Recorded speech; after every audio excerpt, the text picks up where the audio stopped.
Caleb Love may consider to transfer, I don't know how many players Carolina can afford to lose.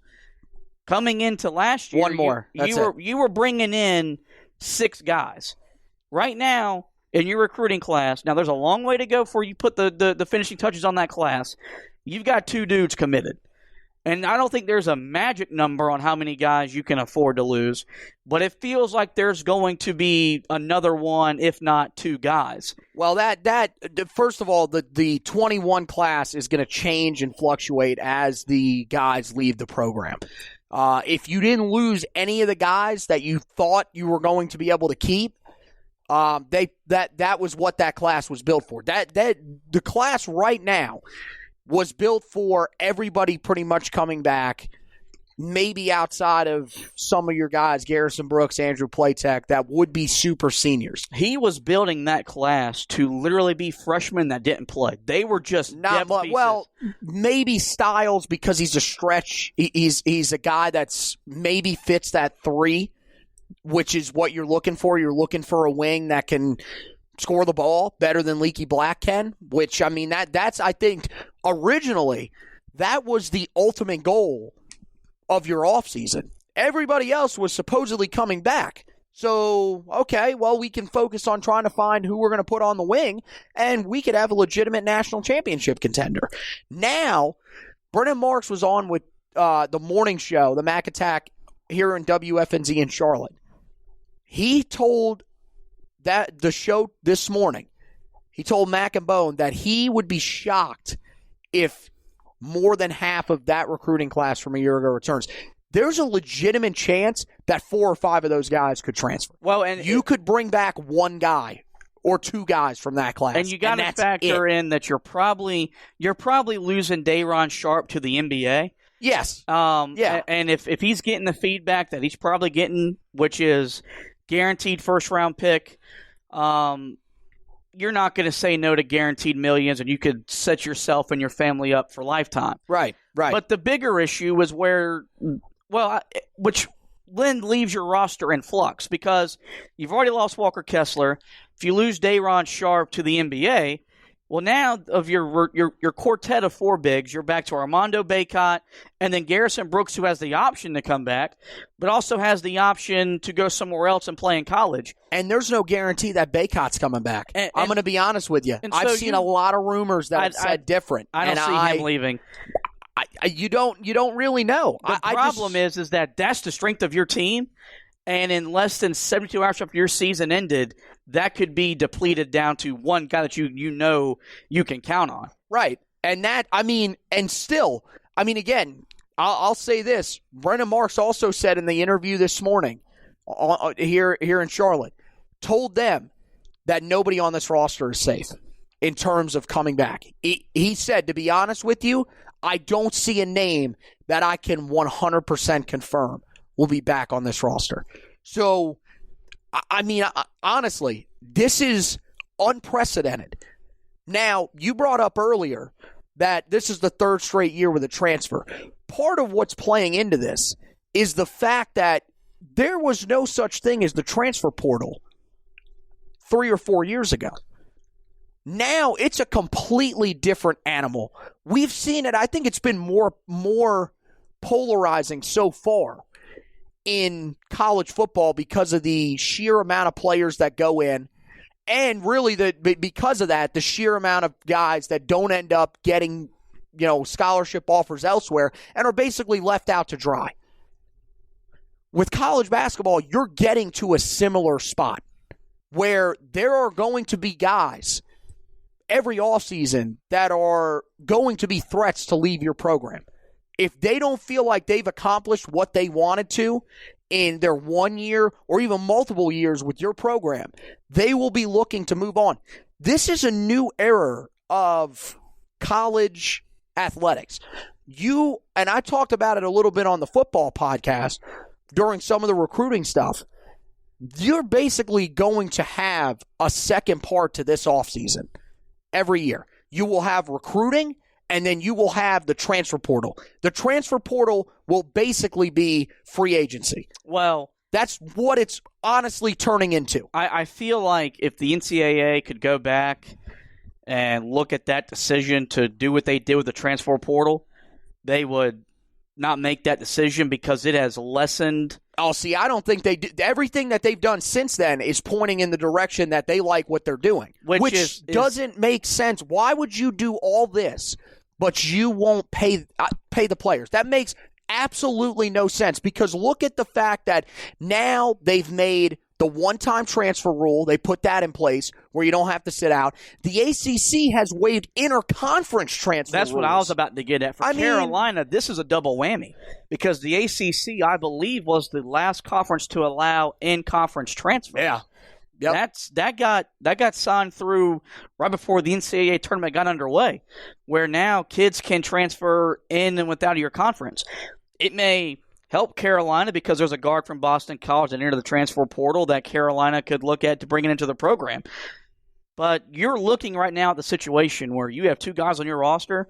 Walker Kessler has already entered the transfer portal, and Caleb Love. Documented both that were recruited just as hard by Coach K, that Caleb Love grew up a Duke fan.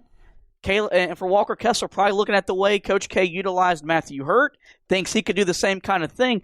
You could lose two players to your biggest rival. Yeah, what a great argument there, by the way, if that's what Kessler's thinking. Matthew Hurt's not an NBA player. Matthew Hurt is nowhere close to an NBA player. I'm saying look at what he did, the way he was utilized in their offense. Maybe Walker Kessler's like, well, that's how I want to be utilized. So, I mean, by the way, with Kessler, I wanted to mention this. You mentioned how one of the guys that was similar in terms of the role was Marvin Williams. Marvin Williams was a much different big. Marvin Williams was way ahead of his time. He would be a superstar in the NBA scouts' That's eyes why I coming was out. using big guys that came off the bench that played in the But post. he, to be honest with you, he was almost a better outside shooter from the minute he came into Carolina than he was an inside presence, where you just never got that feeling from Kessler. Kessler was very similar to Luke May, in a guy that you saw the bulk, you thought his game inside was better originally, and he could develop the outside game. Marvin Williams came in knowing how to shoot the three. That was the best part of his game. Even when he got to the NBA, he was never a guy that could go down and bang with bigs in the post. That was never his game. He was a guy that would step out and knock down shots from the outside. That was what he played, the position he played best. So I just don't understand. I'm with you. I don't understand that mindset, but it's clearly there's something going. I don't know if it's going on with the program. I don't know what. I think part of it is that with the COVID year, these guys aren't as tight-knit as they've been in the past. So there's not that pull to stay there. You feel kind of isolated and alone. I think that's maybe playing into it. But I think the other thing is you're seeing these parents are playing humongous roles. I mean, apparently, and I don't know if this is true, but one of the rumors that I saw out there is that apparently Walker Kessler's dad was in the meeting with him. Like, no offense. Like, I get it. That's a one-on-one meeting with your coach and player. That should be a one-on-one. You can have a meeting afterwards with the parents in the room, but you need to have some point where it's one-on-one player-coach just talking things out. I'm going to say this, and this is coming from a guy that I didn't go to school at Carolina. I don't have a degree from UNC. I didn't even apply for admission into the University of North Carolina. The problem with the one and dones and bringing in those type of guys, they don't love Carolina. They don't love what it means to be a Tar Heel. They don't fall in love with the scenery, the pageantry of Franklin Street, going to the old well. He put in his statement that walking up and down Franklin Street was something he'll never forget. He never got to experience Franklin Street at its absolute best, which is no fault to him because of COVID. You didn't get a chance to, and I put this out on Twitter, a few days ago when we had this argument after we lost to Wisconsin. Not an argument. We had this discussion when Roy Williams was talking about those kids that saved him: Joel Berry, Theo Pinson, Marcus Page, Bryce Johnson. those guys were really good basketball players, and they won this program a lot of games off the court. But off the court, it was their relationship with the community, embodying what it meant to be a Tar Heel. The slogan for our university is, what is it about this place that binds us? What is it that binds us to this place? It's the university of the people. These kids, they don't love Carolina the way that some of your other players, Luke May and those guys, they loved Carolina. So it's easy for them to come into this play, to come to Carolina. They don't even really know what it means to put on that uniform. And I know that's an old tire saying that, Dick Vitale always says it's about the name on the front and the name on your back. The name on the front of your jersey, which reads North Carolina, should be bigger than anything else on what's bigger on the back of your jersey. And here's why. Because this program has proven that if you take care of us, when you go to the NBA or you go overseas or you go do whatever it is you want to do in life, the program will then have your back. That's what the family aspect is that once you leave, you're not detached from it. You're still always a part of it.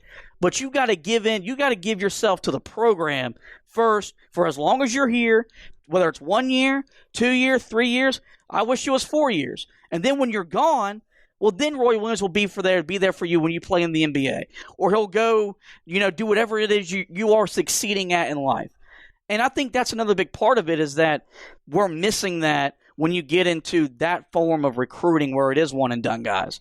So in a weird way, and we're two dudes that want to get back to recruiting 3 or 4 year guys, this may force his hand because I don't think the way he is emotionally. I mean, you saw this man beat up after this team went 18-11, 10-6, and lost in the first round. And you would have thought they lost a national championship because that's how much he cares. That's how much he devotes himself to this program.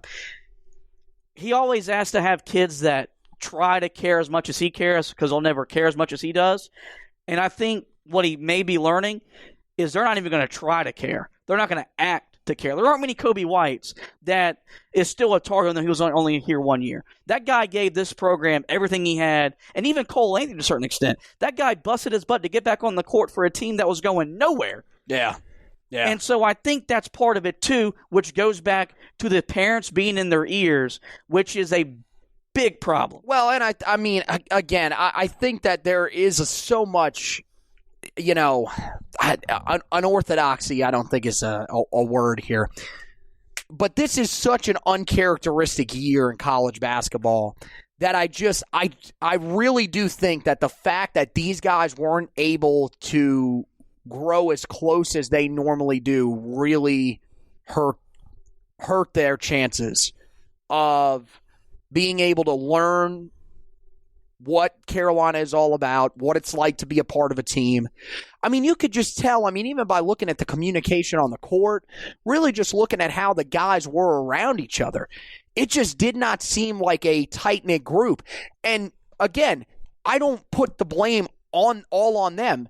To be honest with you, the NCAA this year didn't want you to be a tight-knit group because They wanted you to keep your distance. They wanted you to try to keep yourself safe during this.